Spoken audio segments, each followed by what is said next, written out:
Maraming salamat po sa pagtangkilik ng ating video. Hinihikayat ko po kayong mag-like and subscribe para ma-update kayo sa susunod na nakabanata. Tara at umpisahan na natin. Miling ang anaconda. Ano ang ibig sabihin nito? Ano ba ang Sunligui? Basang-basa ng pawis si Gerald sa oras na ito, lalo na't nakita niya ang kanyang kamuka na nakahiga sa loob ng eternal coffin. Posible ba na totoo ang reincarnation? Lalo siyang nagduda sa lahat ng mga pangyayaring naganap. At saka, parang alam na siguro ng misteryosong lalaki na nagdala sa kanya dito noon ang mga mangyayari. Ngunit sino siya? Napuno ng pagdududa si Gerald, dinampot niya ang bilog na jade pendant at sinuri niya ito. Maraming mga komplikadong linya ang nakaukit dito. Hindi alam ni Gerald kung naghahalusinate ba siya o ilusyon lang ang lahat ng ito, pero parabang nakita niyang gumagalaw ang mga linyang iyon. Sa sandaling ito, parang bumibilis ang galaw ng mga linya habang patagal ng patagal siyang nakatingin dito. Nahilo si Gerald dahil dito. Umiling siya at bigla niyang naramdaman na naging madilim ang kanyang pananaw hanggang sa hinimatay na siya. Gayunpaman, conscious pa rin si Gerald. Naramdaman niyang nanlamig ang kanyang mga kamay at paa, ngunit hindi niya maimulat ang kanyang mga mata. Biglang may lumabas na malaking butas sa harapan niya. May maliwanag na linyang lumabas mula sa butas. May batis din na umaagos palabas. Nakita niya ang anino ang nakatayo sa gilid ng batis habang nasa likod ang kanyang mga kamay. Nandito ka na sa wakas? Tanong ng madilim na figure na nakatalikod kay Gerald. Anong ibig mong sabihin? Sino ka? Nagtatakang tinanong ni Gerald. Matagal na kitang hinihintay. Sabi ng lalaki. Tandaan mo na kung naging mas makapangyarihan ka, mas maraming tao ang kakailanganin mong protektahan. Lalo na ito para sa taong mahal na mahal mo. Siguraduhin mong hindi mo siya pababayaan. Sabi ulit itim na figure. Lalong nataranta si Gerald sa pagkakataong ito nang magsalita. Sir, hindi ko alam kung ano ang sinasabi mo. Gusto ko lang itanong kung bakit kamukhang kamukha ko ang deity na nasa loob ng eternal coffin. At saka, ikaw ba ang deity na iyon? Malalaman mo rin ang sagot sa katanungan mo. Ang boses ng itim na figura ay parang binabalot ng kadiliman. Ano ang Sunligui? Kinuha ng Sunligui ang girlfriend ko at hindi ko na alam kung nasaan siya. Sabi ni Gerald. Lahat ay mamamatay dahil sa kanya. Sabi ng anino. Kung wala kang sasabihin sa akin, hindi ba kahit papaano ay sabihin mo sa akin kung paano ko mapoprotektahan ang mga taong mahal ko? Nagtatakang tinanong ni Gerald. Pagkatapos niyang magsalita, bigla siyang nahilo at nawala sa direksyon ang kanyang pag-iisip. Gayunpaman, iba ang pakiramdam na ito kumpara dati. Parang bumubuo sa kanyang utak ang napakaraming impormasyon sa mga oras na ito. Pakiramdam ni Gerald ay sasabog na ang utak niya. Masyadong maraming impormasyon. Yung ulo ko ang sakit. Napahawak ng mahigpit si Gerald sa kanyang ulo habang sumisigaw siya ng malakas at gumulong-gulong sa lupa dahil sa sakit na nararamdaman niya. Masyado nang magulo ang kaisipan niya na hindi niya kayang malaman kung nasa realidad pa rin ba siya. Pakiramdam niya ay sasabog na ang ulo niya sa sobrang sakit. Gayunpaman, ang itim na figura ay patuloy na nagsasalita.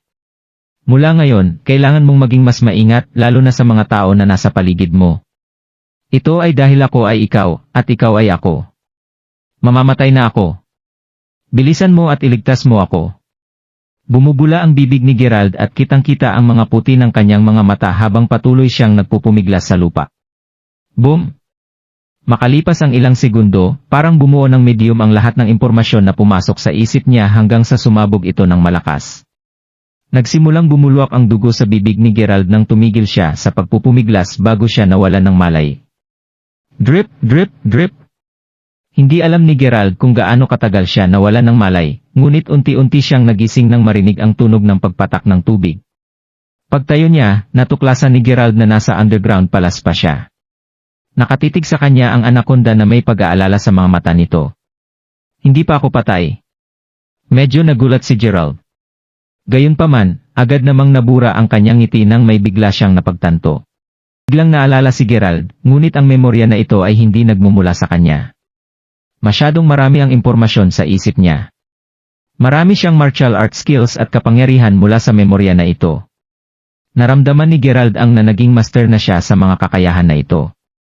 Lalo na ito para sa kanyang breathing technique. Pagkatapos niyang humingo, naramdaman niya na automatiko niyang na-activate ang tekniko na ito sa isang iglap. Nagkaroon ng pagdududa si Gerald. Bukod pa dito, parang marami pang alaala ang pumasok sa kanyang isip ngunit medyo malabo ito.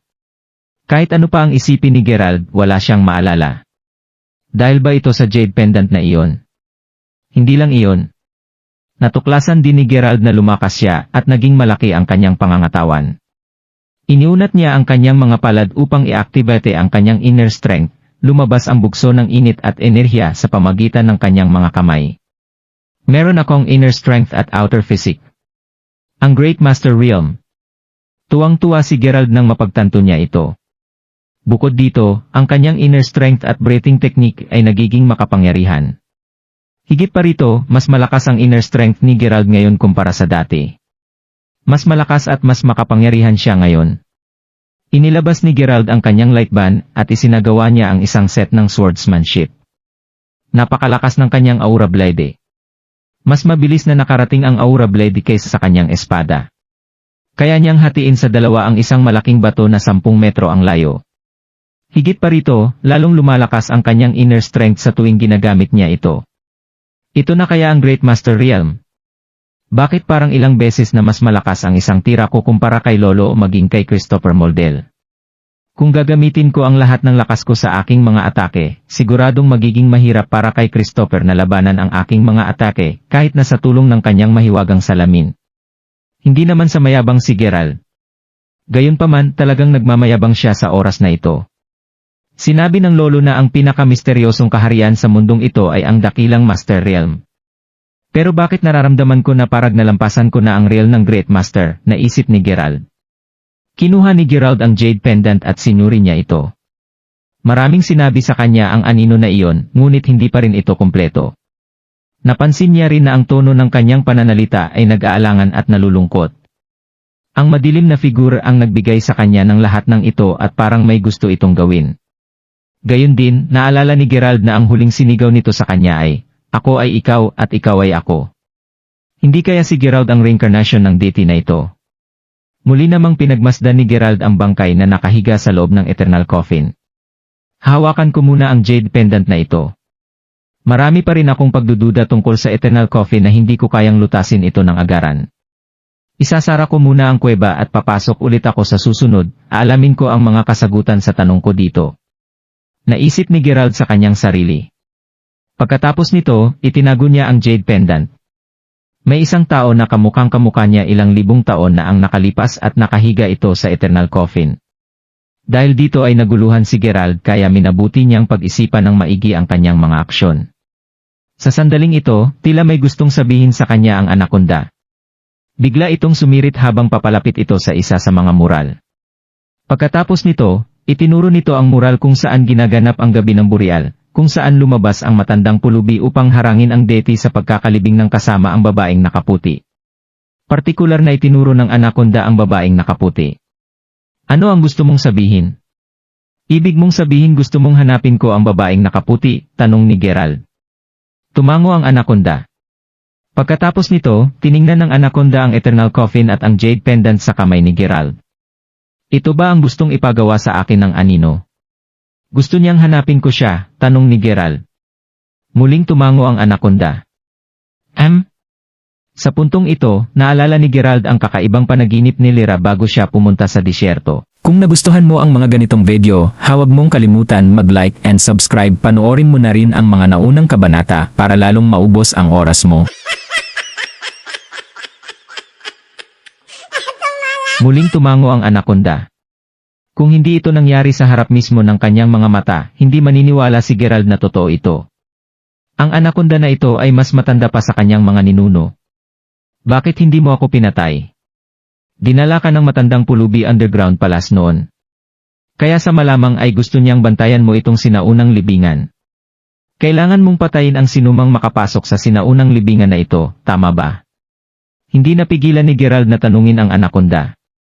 Sumirit ang anaconda at tinuturo ang mural kanina habang tumutulo ang kanyang laway. Pagkatapos nito, lumingon ang anaconda habang nakatingin siya sa Eternal Coffin at dinuraan ito. Ang mural na dinuraan ng anaconda ay ang tungkol sa pananatili ng matanda ng 10 araw sa loob ng underground palace pagkatapos niyang maipasok ang anaconda, at ang anaconda ay nakaturo sa walang hanggang kabaong sa oras na ito. Parang may kinalaman sa eternal coffin ang pananatili ng matanda sa loob ng underground coffin. Wala nang iba pang sinabi ang mural tungkol dito at tila sinusubukan ng anaconda na sabihin sa kanya na ang sagot ay nasa loob ng eternal coffin. Gusto mo buksan ko ang kabaong? Tanong ni Gerald. Tumango ang anaconda. Huminga ng malalim si Gerald bago siya naglakad patungo sa makulay na platform. Ang buong platform ay gawa sa maraming makukulay na bato. Ang eternal coffin na gawa sa jade crystal ay nakabitin sa itaas ng mga makukulay na bato. Sinumang makakita nito ay mamamangha at magtataka sa malasining na itsura na ito. Naglakad siya at pinagmasdan ang eternal coffin mula sa malapitan at medyo nakita ni Gerald ang isang maitim na figura na nakahiga sa loob ng kabaong. Ito siguro ang bangkay ng deity noon. Malinaw na nakita ni Gerald ang katawan sa loob dahil makikita sa refleksyon ng kabaong ang outline nito. Iyon nga talaga ang eternal coffin at ang bangkay ay hindi nabulok kahit na napreserba ito sa loob ng napakatagal na panahon. Ang deity na ito ba ay ang deity na nahulog mula sa langit? Pinigilan ni Gerald ang kanyang curiosity habang dahan-dahan niyang itinulak ang coffin board. Nang mabuksan niya ito, ang katawan ng deity ay walang pag-aalinlangan na ipinakita sa harap niya. Napahinto si Gerald nang makita niya ang maayos na katawan nito. Naramdaman niyang tumibok ng malakas ang kanyang puso. Paano ito nangyari? Nanlaki ang mga mata at nagulat si Gerald nang makita niya ito, binalot siya ng takot habang nasa harapan niya ang eksenang ito. Hindi niya napigilang manginig ang kanyang katawan. Ito ay dahil ang bangkay na nakahiga sa loob ng kabaong ay walang iba kundi ang sarili niya. Sa madaling salita, kamukhang-kamukha niya ang taong nakahiga sa loob ng kabaong. Nakasuot siya ng gintong armor na may puting robe at mahaba ang buhok niya. Gayunpaman, ang kanyang mukha ay kamukhang-kamukha ni Gerald. Paano ito nangyari? Bigla na lamang napasigaw si Gerald habang hindi niya namamalayang umatras siya ng 2 hakbang. Sa pagkakataong ito, tumingin si Gerald sa anaconda na kasalukuyang magalang na nakatingin sa kanya. Hindi nakapagtataka kung bakit magalang ang trato sa kanya ng anaconda sa halip na patayin siya. Siya pala ang itinuturing ng anaconda bilang master ng underground palace. Sumirit ang anaconda at sininyasan si Gerald na tumingin sa tabi ng bangkay. Napatingin si Gerald sa direksyon na iyon. Nakita niya na may scroll sa tabi ng bangkay. Mayroon ding isang bilog na jade pendant sa tabi nito. Gusto ng anaconda na buksan ni Gerald ang scroll. Pinigilan ni Gerald ang kilabot na nararamdaman niya habang pinupulot niya ang scroll. Matapos buksan ang scroll, nakita ni Gerald ang ilang sinaunang sulat na nakatala dito. Tinanong ni Gerald si Professor Yale ang tungkol sa mga sinaunang sulat na ito ilang araw lang ang nakalipas. Dahil dito, madaling naunawaan ni Gerald ang nilalaman ng scroll. Ito siguro ang life record ng bangkay na ito. Binanggit dito ang asawa niya at ang salitang, Sun Ligwe, ay binanggit din sinusundan rin ito ang pagbanggit ng nalalapit na destruction. Naiintindihan ni Gerald ang mga salitang ito. Ibinanggit dito ang asawa ng deity at ang Sun Ligwe. May connection kaya sa Sun Ligwe ang pagkamatay ng deity. Ano kayang destruction na tinutukoy niya? Masisira ba ang buong mundo? Lalong nalito at nadismaya si Gerald. Hindi ito suicide note na naiwan ng bangkay, di ba? Tanong ni Gerald sa anaconda. Umiling ang anaconda. Naiintindihan ko na ngayon. Ang matandang pulubi na nagdala sayo dito ay ang naglagay ng scroll na ito sa loob ng eternal coffin, tama ba? Tanong ni Gerald. Tumango ang anaconda. Sino ang matandang pulubi na iyon? Bakit marami siyang alam na sikreto at bakit parang may supernatural power siya? Nagulat si Gerald sa pangyayari na ito.